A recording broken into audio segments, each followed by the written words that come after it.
येसू येसू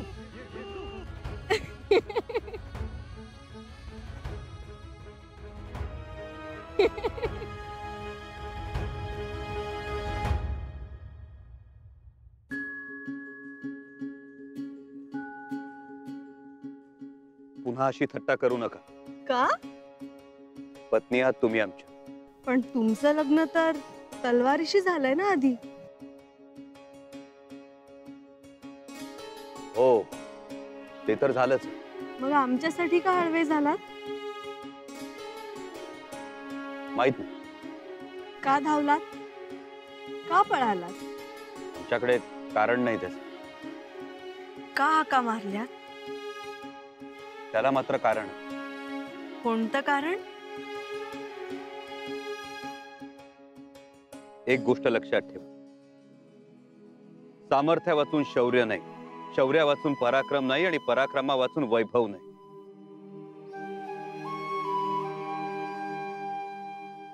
तसंच येसू वाचून संभाजी नाही. युवराज, चला घोड्यावर बसा. आमचा घोडा तर पळाला. हुशार आहे तुमचा घोडा.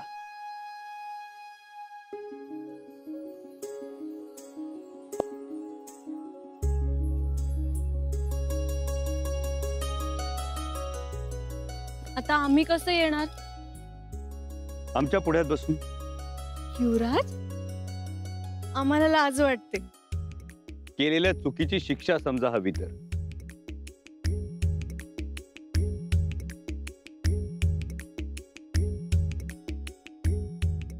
युवराज, आम्ही पुढं? हो पुढंच. माणसाचं काळीच कुठे असतं.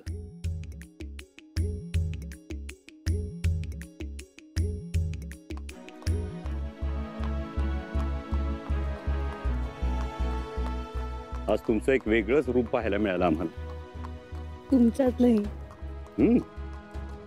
आमचं असं कोणतं वेगळं रूप पाहायला मिळालं?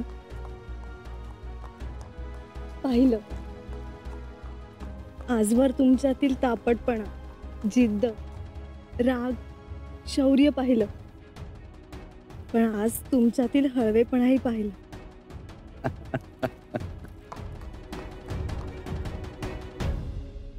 तुमच्या कपाळावरच्या तिसऱ्या डोळ्यातील सूर्यजाळ पाहिला लोकांनी.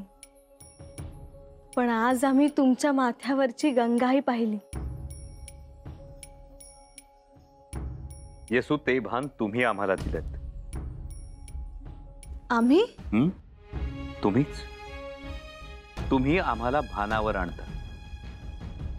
एवढंच नाही तर आम्हाला वाटतं की तुम्ही आम्हाला शहाणपण सुद्धा देता.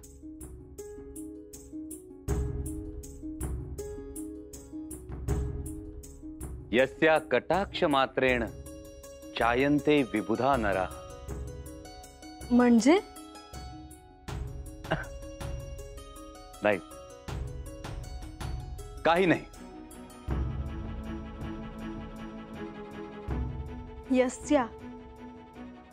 यस्या कटाक्ष मात्रेन जायन्ते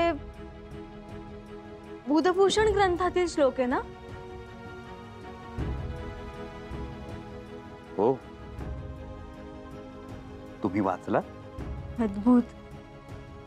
यस्या कटाक्ष मात्रेन जायन्ते, याचा अर्थ जिच्या केवळ एका नेत्र कटाक्षानं सुद्धा माणसाला शहाणपणा येतो, तशा तुम्ही आहात. आई भवानी प्रमाणे. युवराज, आम्हाला कशाला आई भवानीच्या पंक्तीला नेऊन ठेवताय? येसू, हो समंजस आणि सुस्वभावी पत्नी हे भवानीचंच रूप. आपण आहात. आम्ही एक साधारण. यथा येकेन चक्रेण नरथस्य गतिर्भवे एवं पुरुषकारेण विना दैवम न सिद्ध्यति. याचा अर्थ ज्याप्रमाणे एका चाकानं रथ चालत नाही, त्याला गती मिळत नाही, त्याचप्रमाणे पुरुषार्थ गाजवल्याशिवाय दैव साध्य होत नाही. येसू, कुठल्याही पुरुषार्थाचा पाया असतो पुरुषाच्या मनातील स्त्रीचा दर्जा.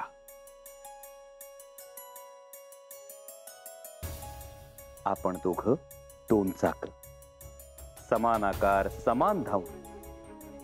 आम्ही पत्नीला कमी लेखत नाही, बरोबरीचं समजतो.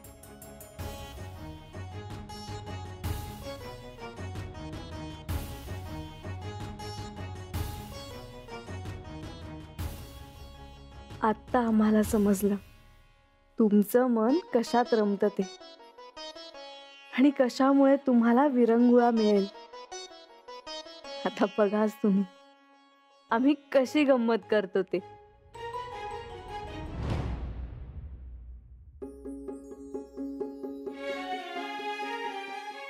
काय चाललंय? धारात्य धारात्य. अहो हो हो, आमच्या यांनी लिहिलेला हा बुधभूषण ग्रंथ. हाव हाय, पर तुमच्या ह्यांनी लिवलाय म्हणून एवढं कवटाळून धरलाय भाई. ठेवला बस. धारात्या, परवाच्या मोहिमेत युवराज खूप थकलेत, खूप दमलेत ग. हाव हाय, हाताची जखम घेऊन इकडे तिकडे फिरतात. भाई की म्हणून आमच्या मनात आलंय युवराजांचा हा बुधभूषण ग्रंथ त्यांनी दरबारात सगळ्यांसमोर वाचून दाखवला तर आवाज सोन्याहून पिवळं भाई. आरामही होईल आणि सगळ्यांना समजेल. भाई भाई, हे तर मागच व्हायला हवं होतं, पर सांगायचं कुणाला आणि ऐकणार कोण? आम्ही सांगू? नाही नाही, नको. आपण त्यांच्यापासून हे गुपित ठेवायचं. सगळी तयारी करायची.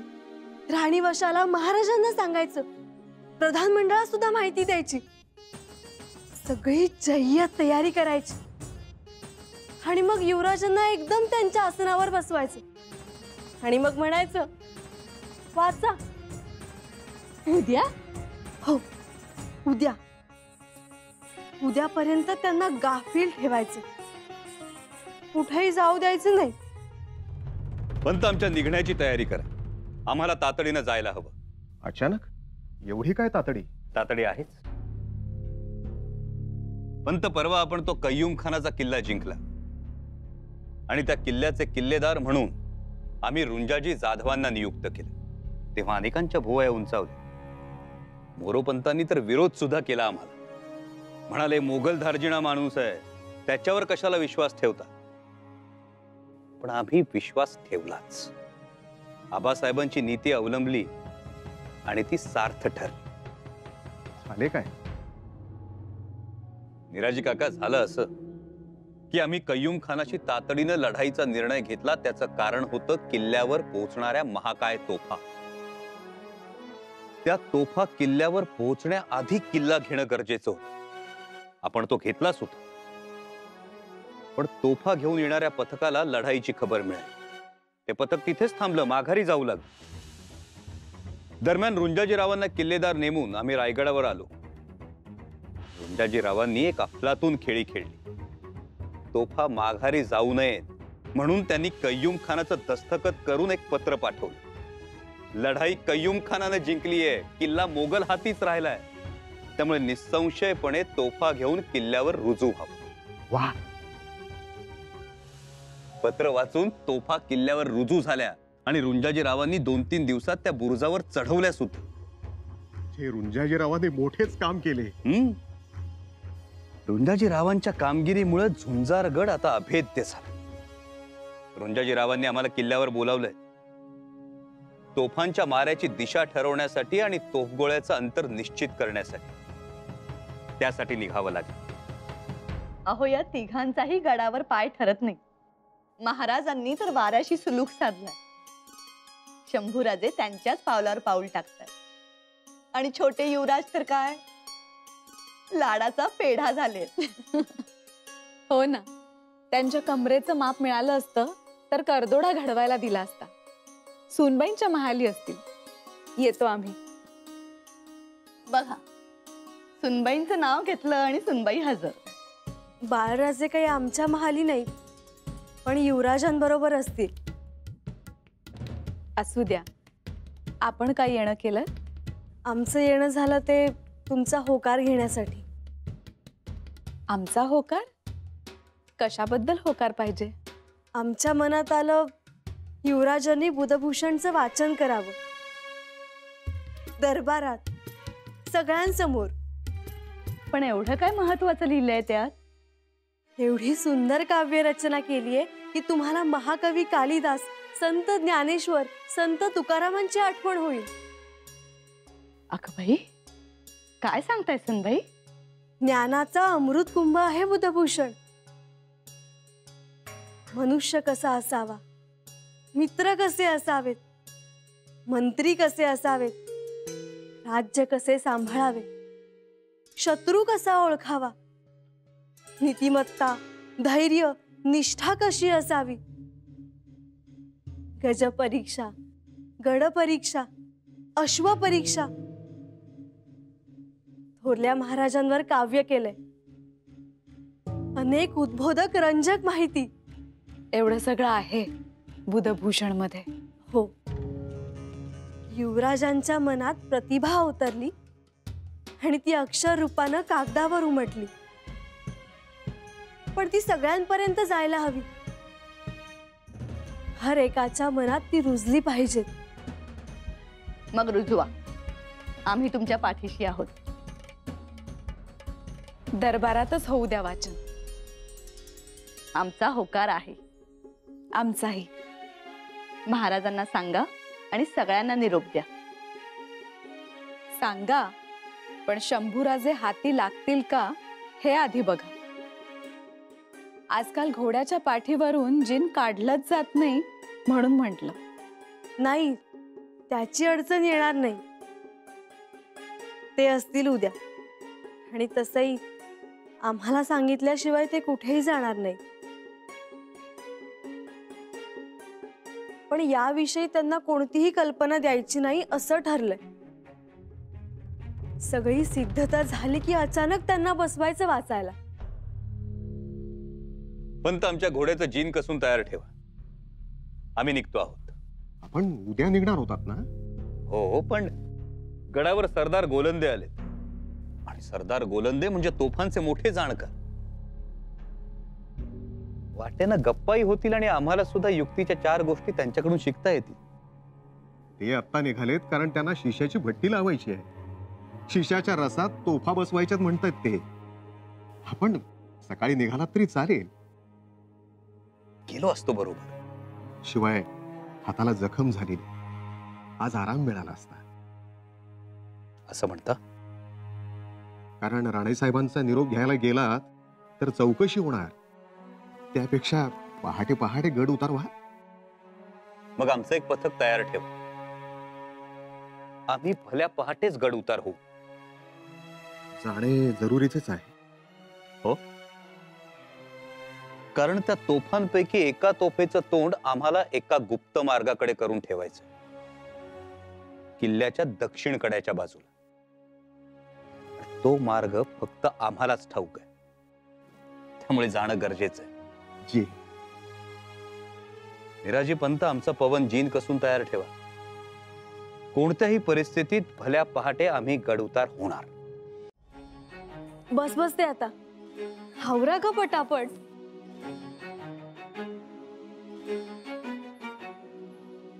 इथे बसतील राणी वसा, तिथे थोरल्या मातोश्री, इथे धाकट्या मातोश्री, धारात्या, आणि इथे गालीचा अंतरा.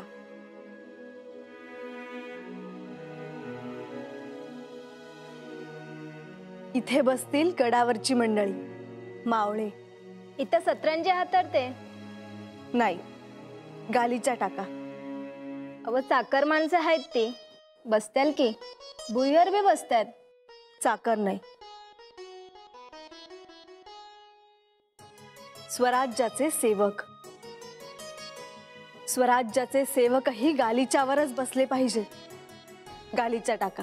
जी. इथे बसतील कारभारी, प्रधान मंडळी, मानकरी. खासा सदर पूर्ण भरलेली असेल.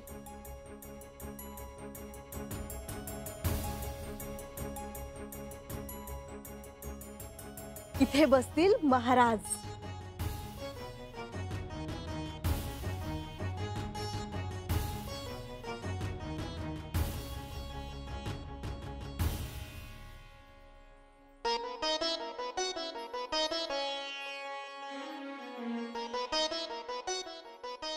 इथं बसतील युवराज. इथं खण ठेवा. दोन्ही बाजूला लामण दिवे लावा. हंड्या झुंबर पुसून ठेवा. राखुंडीने चकचकीत करा. जी. धारात्या, सुनबाई इथं आहे सवय. धारात्या, कशी वाटते सजावट? छान. आवडली? वय. धारात्या, उद्या सकाळी कुठेही जाऊ नकोस. अव म्या हाय, आम्ही समधे आहोत. तर तुमचे युवराज आहेत का? का? काय झालं? सकाळच त्यांचा घोडा नव्या किल्ल्याकडे उधळणार आहे जणू. कशाला? जरुरी काम आलंय, ते जाणारच. आम्ही बघतोच ते कसे जातात ते. सगळी तयारी करा. जे सांगितलंय ते सगळं तयार करा. उद्या इथं बसून स्वतः युवराज बुधभूषण वाचणारच. युवराज नाही ऐकत कुणाचं. आम्ही ठरवलंय. मग युवराजांना ऐकावंच लागणार. तुमची ही कल्पना आम्हाला खरंच खूप आवडली. खरं तर ही गोष्ट आमच्या मनात कशी नाही आली. शाबाश यसू, शाबास. तुमच्या या कामगिरीबद्दल आमच्याकडून तुम्हाला ही भेट. महाराज, तुम्हाला आवडलं यातच सगळं भरून पावलं. तरीही ठेवा.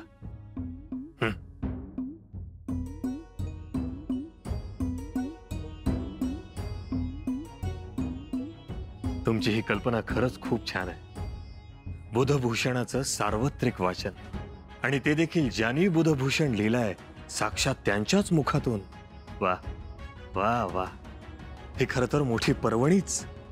महाराज, आम्ही दरबार लावून घेतलाय. पण हे सगळं तुमच्या सेनापतींना माहिती आहे का? नाही. मग ते उद्या सकाळी अचानक गायब झाले तर? त्यांना कळूच द्यायचं नाही. हवा करायचं ठरवलंय त्यांना. म्हणजे अचानक हल्ला तर? हो, अचानक हल्ला करायचा. गाफील ठेवून. बर, आता पुढे काय अडचण? महाराज, नेमके उद्याच युवराज नव्या किल्ल्यावर तोफा बसवायला चालले.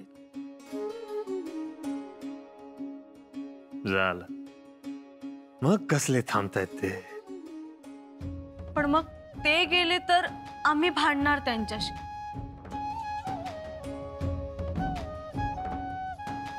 असं म्हणजे एकदम तलवारच काढणार तुम्ही? पण तुम्ही थांबवा ना त्यांना. नाही, नको. येसू, तुमच्या नवरा बायकोंच्या भांडणांमध्ये आम्हाला कशाला घेताय? घेणारच ना आबासाहेब. तुम्ही मुख्य आहात. तरीही शहाण्या माणसानं नवरा बायकोच्या भांडणात कधीही पडू नये असं म्हटलं जातं. का? कारण नवरा बायकोंचं भांडण हे सुरू होण्या अगोदरच संपतं. आबासाहेब, म्हणून म्हणतो, तुम्हीच बोला, तुम्हीच ठरवा आणि तुम्हीच त्यांना थांबवा.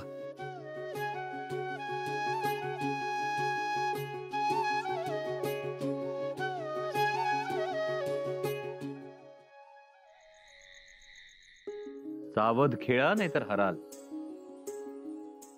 आम्ही तुमच्या आनंदासाठी खेळतोय, नाहीतर आम्हाला कुठे हा खेळ आवडतो. आवडत नाही? काय कारण? या खेळात राणी कुठे?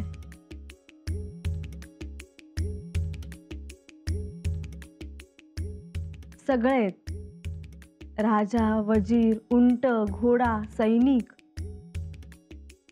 पण राणी नाही.